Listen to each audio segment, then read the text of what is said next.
السلام علیکم ورحمۃ اللہ وبرکاتہ۔ ناظرین و سامعین، آج 10 جنوری 2026 سنیچر کا دن ہے۔ اس وقت کی بڑی اہم رپورٹیں لے کر آپ تمام حضرات کے بیچ حاضر ہوا ہوں۔ آپ سے درخواست ہے کہ اس ویڈیو کو مکمل دیکھیں اور اپنے تمام دوستوں احباب کے پاس اس ویڈیو کو شیئر فرمائیں اور اس چینل کو سبسکرائب ضرور کر لیجئے گا۔ چلیے پہلی رپورٹ شروع کرتے ہیں۔ مدارس شرپسندوں کے نشانے پر ہر قدم سوچ سمجھ کر اٹھانے کی ضرورت۔ دارالعلوم دیوبند میں منعقد 2 روزہ سالانہ جلسے کے اختتامی پروگرام میں صدر المدرسین دارالعلوم دیوبند و جمعیت علماء ہند کے قومی صدر مولانا سید ارشد مدنی کا خطاب۔ ایشیا کی عظیم دینی درسگاہ دارالعلوم دیوبند میں سابقہ روایت کے مطابق سالانہ 2 روزہ انعامی جلسہ جمعہ کے روز دعا کے ساتھ اختتام پذیر ہو گیا۔ اس موقع پر امتحانات میں نمایاں کامیابی حاصل کرنے والے طلباء کو ادارے کے اساتذہ اور ذمہ داران کے ہاتھوں گراں قدر انعامات سے نوازا گیا۔ جدید لائبریری دور حدیث شریف میں منعقد 2 روزہ انعامی اجلاس کا آغاز جمعرات کی صبح استاد تجوید و قرات قاری عبدالرؤوف بلند شہری کی تلاوت کلام پاک سے ہوا۔ اجلاس کی صدارت محتمم دارالعلوم دیوبند حضرت مولانا مفتی ابوالقاسم نعمانی نے کی، جبکہ صدر المدرسین و صدر جمعیت علماء ہند مولانا سید ارشد مدنی کا خصوصی خطاب ہوا۔ مولانا سید ارشد مدنی صاحب نے اپنے خطاب میں دارالعلوم دیوبند کی عالمی خدمات پر روشنی ڈالتے ہوئے کہا کہ آج دنیا کے گوشے گوشے میں جو دینی خدمات انجام دی جا رہی ہیں وہ براہ راست یا بالواسطہ دارالعلوم دیوبند اور اس کے فضلاء کے ذریعے ہی انجام پا رہی ہیں۔ انہوں نے طلباء کو نصیحت کی کہ وہ لا یعنی اور فضول مشاغل سے مکمل اجتناب کرے اور اپنی تمام تر توجہ حصول علم دین پر مرکوز رکھے۔ کتابوں کی اہمیت اجاگر کرتے ہوئے انہوں نے کہا کہ طالب علم کا کتاب سے رشتہ کبھی منقطع نہیں ہونا چاہیے، بلکہ ہر طالب علم کو اپنی ذاتی لائبریری قائم کرنی چاہیے تاکہ علمی استفادہ میں اضافہ ہو۔ مولانا ارشد مدنی نے موجودہ حالات کے تناظر میں طلباء اور اہل مدارس کو خاص طور پر احتیاط اور حکمت عملی اختیار کرنے کی تلقین کی۔ انہوں نے کہا کہ موبائل فون اور خصوصاً سوشل میڈیا کے غیر ضروری استعمال سے پرہیز کیا جائے، کیونکہ اس وقت مدارس دین یا شرپسند عناصر کے نشانے پر ہے، اس لیے ہر قدم سوچ سمجھ کر اٹھانے کی ضرورت ہے۔ مولانا سید ارشد مدنی نے نصیحت کرتے ہوئے کہا کہ ختم بخاری پھوٹ ڈالنے اور تصویر کشی کا موقع نہیں بلکہ آنسو بہانے کا موقع ہے۔ میں نے اسی درسگاہ میں ختم بخاری کے موقع پر لوگوں کو اس قدر روتے دیکھا کہ وہ بے ہوش ہو گئے اور انہیں اٹھا کر کمروں میں لے جانا پڑا۔ دارالعلوم اسی وقت تک باقی رہ سکتا ہے جب تک وہ اکابر کی راہ پر قائم رہے۔ اجلاس میں ناظم تعلیمات مولانا حسین احمد ہریدواری صاحب نے گزشتہ سال کی تعلیمی رپورٹ پیش کی اور طلباء کو غیر حاضری سے بچنے اور دروس میں مکمل پابندی کے ساتھ شرکت کرنے کی تاکید کی۔ اس کے بعد تقسیم انعامات کا سلسلہ شروع ہوا، جس میں پوزیشن حاصل کرنے والے طلباء کو دارالعلوم اور رکن شورا دارالعلوم مولانا بدر الدین اجمل صاحب کی جانب سے اور مولانا ارشد مدنی صاحب کے ہاتھوں خصوصی انعامات کتب و نقدی دیے گئے، جبکہ دیگر طلباء کو بھی عمومی انعامات سے نوازا گیا۔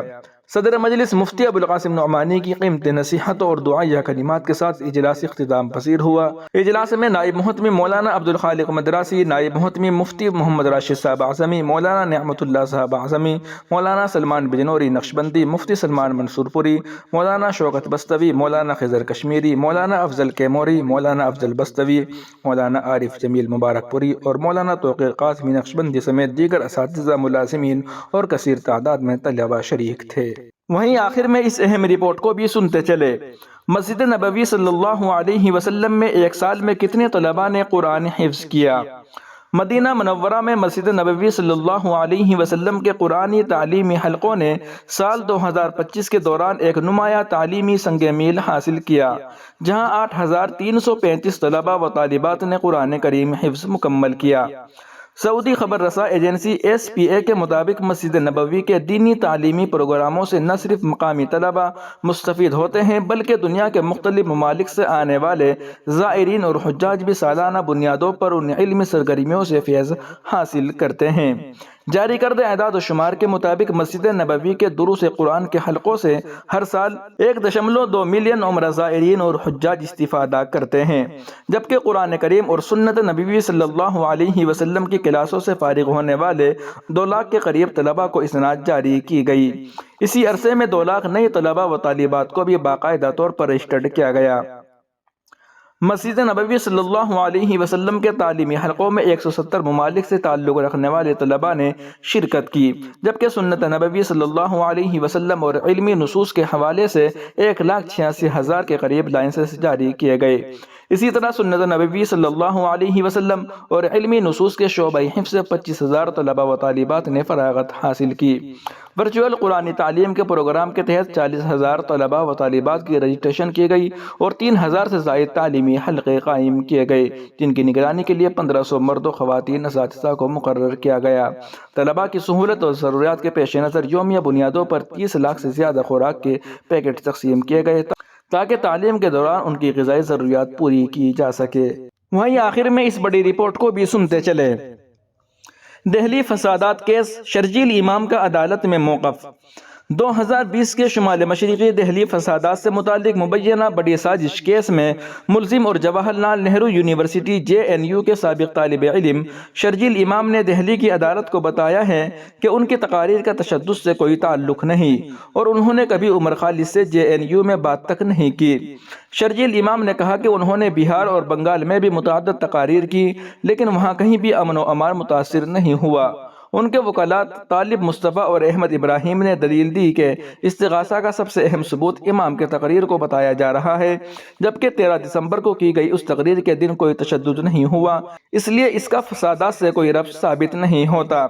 شرجیل امام نے عدالت میں یہ بھی کہا کہ JNU میں 5 سالہ قیام کے دوران ان کی کبھی عمر خالد سے گفتگو نہیں ہوئی۔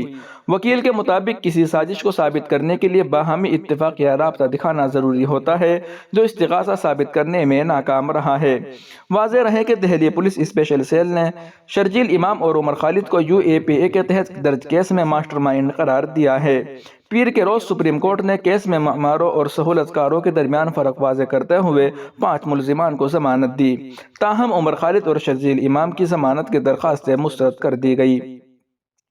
اب تک اس کیس میں گرفتار 18 ملزمان میں سے 11 کو ضمانت مل چکی ہے۔ شرجیل امام اور عمر خالد کو محفوظ گواہوں کے بیانات مکمل ہونے یا 1 سال بعد دوبارہ ضمانت کی درخواست دینے کی اجازت ہوگی۔ وہیں دوسری جانب ایران نے موساد کے لیے جاسوسی کے الزام میں ایک شخص کو پھانسی دے دی۔ ایران کی عدلیہ نے اسرائیلی خفیہ ایجنسی موساد کے لیے جاسوسی کرنے کے جرم میں سزا پانے والے ایک شخص کو تمام قانونی مراحل مکمل ہونے کے بعد پھانسی دے دی۔ اس شخص کا نام علی اردستانی تھا۔ اسے اس وقت گرفتار کیا گیا جب وہ اسرائیل کے لیے خفیہ مشن انجام دے رہا تھا۔ تفتیش کے دوران اس نے اعتراف کیا کہ اس نے برطانیہ کا ویزا اور بڑی رقم حاصل کرنے کے لالچ میں ملک سے غداری کی ہے۔ بدھ کی صبح اسے پھانسی دی گئی کیونکہ ایران کے سپریم کورٹ نے اس کی سزائے موت کی توثیق کر دی تھی اور کیس کا قانونی عمل مکمل ہو چکا تھا۔ تحقیقات کے مطابق موساد نے اسے انٹرنیٹ کے ذریعے بھرتی کیا تھا۔ پیسوں اور جھوٹے وعدوں کے بدلے اس نے اسرائیلی خفیہ ادارے کے لیے مختلف کام کیے۔ جون میں ایران اور اسرائیل کے درمیان کشیدگی کے دوران ایرانی سیکورٹی اداروں نے کئی موساد ایجنٹوں کو گرفتار کیا۔ ان کارروائیوں میں دھماکہ خیز مواد، ریموٹ کنٹرولز اور جاسوسی کا سامان بھی برآمد ہوا۔ ایرانی انٹیلیجنس نے ملک کے مختلف حصوں میں خودکش ڈرون بنانے والے ورکشاپس بھی پکڑے جو موساد سے منسلک تھے۔ اس کے علاوہ موساد ایجنٹوں کی شناخت کے لیے ایک خصوصی مرکز بھی قائم کیا گیا ہے۔ عدالتی ریکارڈ کے مطابق علی اردستانی نے موساد کے کہنے پر اہم مقامات کی تصاویر اور معلومات فراہم کی۔ ہر مشن کے بعد اسے کرپٹو کرنسی کے ذریعے ادائیگی کی جاتی تھی۔ ریکارڈ سے یہ بھی پتہ چلا کہ وہ نہ صرف آن لائن موساد افسران سے رابطے میں تھا بلکہ ایران کے اندر موجود اسرائیلی ایجنٹوں سے بھی ملتا رہا۔ وہ معلومات، تصاویر اور ویڈیوز حوالے کرتا اور اس کے بدلے نئی مشن حاصل کرتا تھا۔ ناظرین و سامعین، ان اہم رپورٹوں کو آپ سن اور دیکھ رہے تھے محسن اسلام یوٹیوب چینل پر۔ تمام تازہ ترین اپڈیٹ حاصل کرنے کے لیے بھی ویڈیو کے نیچے سبسکرائب والے آپشن پر کلک کر کے اس چینل کو سبسکرائب ضرور کر لیجئے گا۔ السلام علیکم ورحمۃ اللہ وبرکاتہ۔